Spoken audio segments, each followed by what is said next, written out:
Estamos de regreso en Buena Onda. Hoy el profesor Alexander Hernández no puede acompañarnos, pero quien les habla, Gabriel Andrade, tiene el gusto de conversar con el profesor Antonio Boscán, quien es licenciado en Filosofía y doctor en Ciencias Humanas y es profesor del Departamento de Ciencias Humanas de la Facultad Experimental de Ciencias, y Antonio es un amplio conocedor del tema del feminismo. Antonio, ¿cuáles son los países que más tienen que hacer a favor del feminismo? Es decir, donde el patriarcado tiene mayor imposición. ¿Con cuáles regiones del mundo? Bueno, hasta ahora la batuta en cuanto al desarrollo, manifestación y fuerza que ha adquirido los movimientos feministas ha sido en los países desarrollados, ¿no? En Occidente, Estados Unidos, Canadá, Europa Occidental. Sí, porque no olvidemos que el feminismo es producto de la época de la Ilustración, en Francia básicamente, pero en Europa, y luego se traslada a América y luego a otros países europeos también. Pero tenemos, vamos a decir, una muy grata manifestación, Gabriel, aquí en Latinoamérica, porque desde Latinoamérica se están desarrollando una serie de movimientos que están renovando y reformulando muchos de esos principios y teorías que se han propuesto desde los países más civilizados en cuanto a lo que es la lucha de las mujeres, ¿no? Por ejemplo, el tema de la diversidad, el tema de la etnicidad, eso es un aporte que está haciendo el feminismo latinoamericano. Pero ya que tú mencionas eso de la etnicidad, a la par del feminismo ha surgido un movimiento político que postula que los grupos culturales deben preservarse con sus tradiciones y que hay que hacer un rescate de las tradiciones ancestrales, etcétera. Pero resulta ser que muchas de esas tradiciones van en contra de las mujeres. Por ejemplo, la tradición en muchos países islámicos de la poligamia, de que un hombre puede tener 4 mujeres, pero la mujer no puede tener más de un hombre.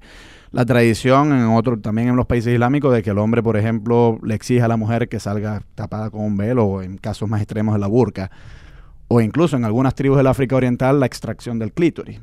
Y ahí pareciera que estamos enfrente de un dilema, porque si por una parte vamos a defender los derechos de las mujeres, pero por otra parte se va a defender el derecho de las sociedades a preservar sus valores y sus costumbres, a mí me parece incompatible. Es decir, hay que decidirse por uno de los dos.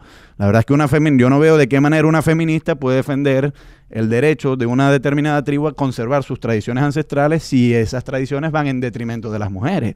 Y aquí en el caso del Zulia ocurre también. Por ejemplo, los Wayuu tienen una institución donde ellos lo llaman el encierro, donde la muchacha cuando tiene su primera menstruación la someten a, bueno, como la misma palabra lo dice, un encierro del resto de la sociedad donde supuestamente le enseñan labores del hogar, pero no le permiten a la muchacha salir a la vida pública y asumir el papel que el resto de los hombres ejecuta. Entonces, ¿cómo enfrentar ese dilema? Yo me iría por el lado de los feministas. O sea, a mí no me importa. Si hay que prescindir de tradiciones antiguas, se tendrán que prescindir de ellas. Porque no podemos permitir el patriarcado en función de que esas antiguas costumbres lo legitiman. Pero ¿cómo lo ves tú? Bueno, indudablemente que no hay por qué considerar que una cosa va a destruir la otra, pues, o sea, en el sentido de que hay muchas costumbres que es necesario que preservemos, pero siempre y cuando las despojemos de esa carga ideológica que impone un estado de desigualdad entre los hombres. Pero, por ejemplo, la extracción del clítoris. Muchas tribus africanas reclaman que cuando a ellos se les pide que eliminen la extracción del clítoris, están irrumpiendo sobre su cultura y ellos quieren preservar esa tradición. Bueno, pero es que eso no se puede permitir, porque acuérdate tú que No, yo estoy de acuerdo contigo, pero lo que quiero es que veamos aquí que hay mucha gente que invoca los derechos de protección cultural y precisamente con esto van por encima del feminismo. Bueno, pero no hay que olvidar que por encima de los derechos de la protección vamos a decir, de la cultura de una comunidad determinada están los derechos universales de lo que es el hombre y la mujer, ¿no? Claro, claro. Que están por encima de eso y pues a ellos hay que ampararse básicamente.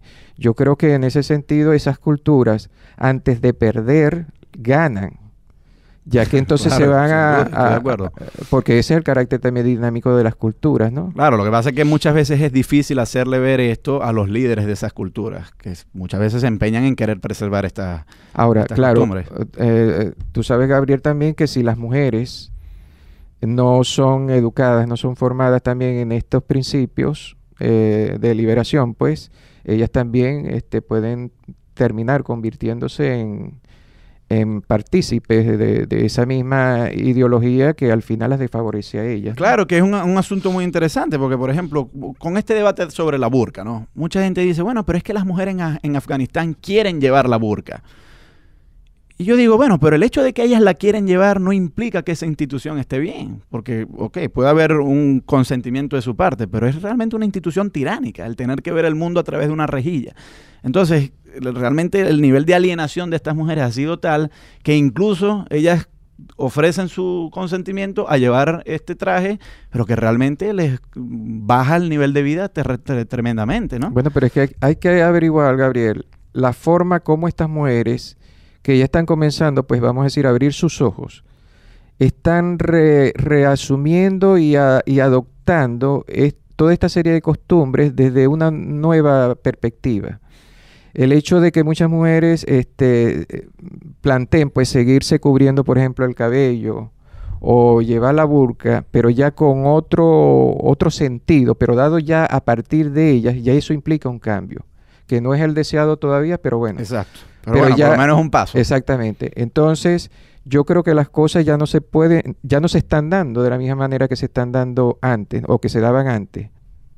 Muy bien. ¿Y en Venezuela cómo ha sido la manifestación del feminismo? No, ¿Hemos avanzado? Hemos avanzado bastante. De hecho, tenemos un ministerio de la mujer y tenemos también una ley para una vida libre de violencia, ¿no?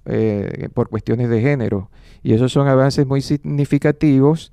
Y además tenemos también centros de estudio de la mujer.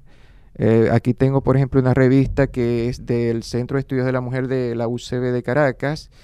Esto pertenece a un programa completo de atención de la mujer en diferentes niveles, psicológico, judicial, educativo, etcétera. Pero hay una cosa que yo te quiero también plantear, Gabriel, y es que aquí en Venezuela, y sobre todo en nuestra universidad, la Universidad del Zulia, hemos cultivado un pequeño grupo de pensadores y de pensadoras, una serie de planteamientos y de propuestas teóricas que han servido se han constituido un aporte desde el punto de vista teórico y filosófico al movimiento feminista latinoamericano, y eso está por estudiarse. Sin embargo, en Caracas es donde el feminismo se ha expandido más en cuanto a acciones y sobre todo a nivel de políticas sociales. Muy frecuentemente las feministas de Caracas nos invitan a los y las feministas de aquí de Maracaibo para nutrirlos a ellos de teorías, de esas teorías que están surgiendo aquí. Por ejemplo, yo estoy desarrollando un área nueva dentro de lo que son los estudios de género respecto a la problemática masculina, que hasta ahora ha sido muy poco desarrollada, no solamente aquí, sino también en otros países. Vamos a dejar eso para el segmento que viene. Estamos conversando con el profesor Antonio Boscán a propósito del feminismo y vamos a escuchar de Olga Tañón el tema Basta Ya.